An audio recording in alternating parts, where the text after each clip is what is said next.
That's not my speech. Hold on. Oh geez, where do I start? Do I talk about all the stuff I've learned, but then the speech would be 3 minutes too short.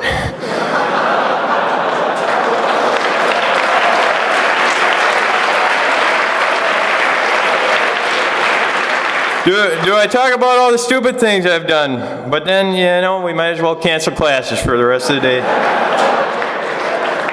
So what to talk about? I guess there are 3 things I can shorten up that are meaningful to me. This is family, my trucks, and learning.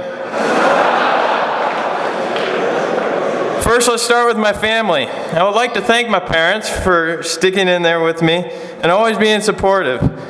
I know this must not have been easy through the 18 years. Heck, I would have just given up when I failed kindergarten. But nope, they kept in there with supporting comments like, he definitely ain't the sharpest bulb on the tree, but he's a nice kid.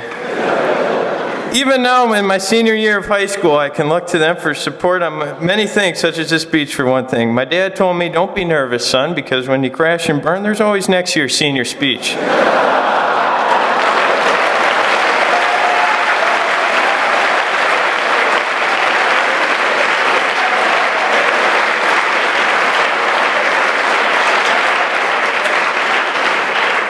With all these words of encouragement, I really do have to thank you guys for helping me with school and other stuff. It really means a lot, so thank you.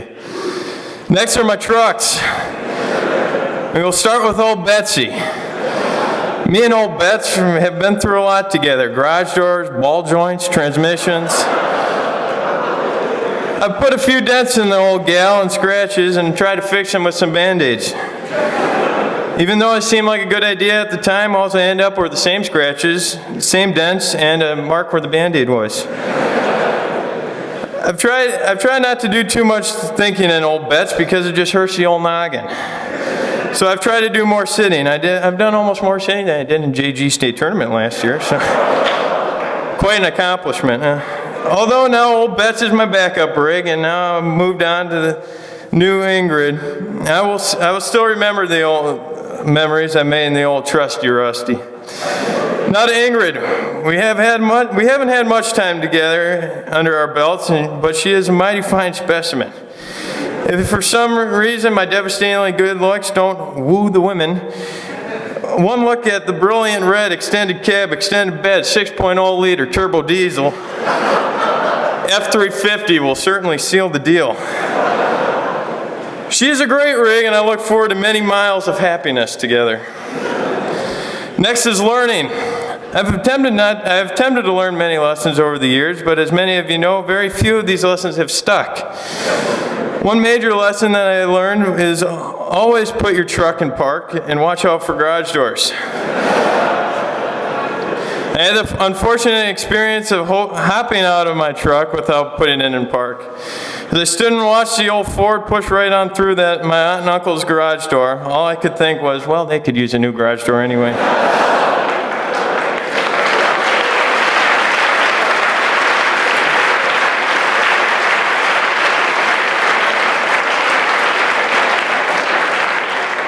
A few months later, I was back in their driveway plowing the snow for them, trying to make some money to pay for the first garage door I wrecked. As I jammed out to Keith Urban's Stupid Boy song, I felt my truck hit their garage door again. As I drove forward, I thought maybe they won't notice. As I looked back at the one dangling panel, I thought a hit and run might not be my best option. So I do have to say thank you to my aunt and uncle for still allowing me over. And for anyone who needs a new garage door, Conley Snow Removal is always happy to clean your driveway for $10 and a Coke. Another valuable lesson that I have learned is when you're going to play with fireworks, look around at you and the people you're with, and if all the IQs add up to less than my final exam in the El Claso de Español class last year, maybe think twice. However, if you're still going to play on, take this little lesson with you. Never light a single firecracker in your hand and then go with this big softball wind up and throw it, because it's just going to explode in your fingers. Learn from this mistake the first time, and don't be like me and think sticking the firecracker in a hot dog will cushion the blow if it explodes in your fingers again, because it won't.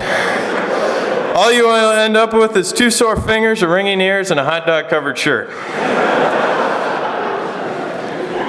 Let's see. I even took reading classes. Hold on.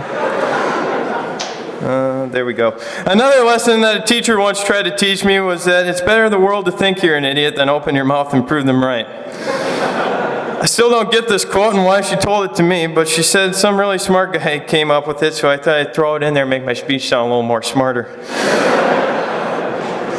Mom and Dad, I'm sorry, but I'm probably not getting into Harvard or Notre Dame on a hockey scholarship, and for sure not on an academic scholarship with my GPA just about as high as the amount of goals I've scored in JG this season. I might still be looking for that one thing that really clicks with me, but sooner or later I'm bound to find it.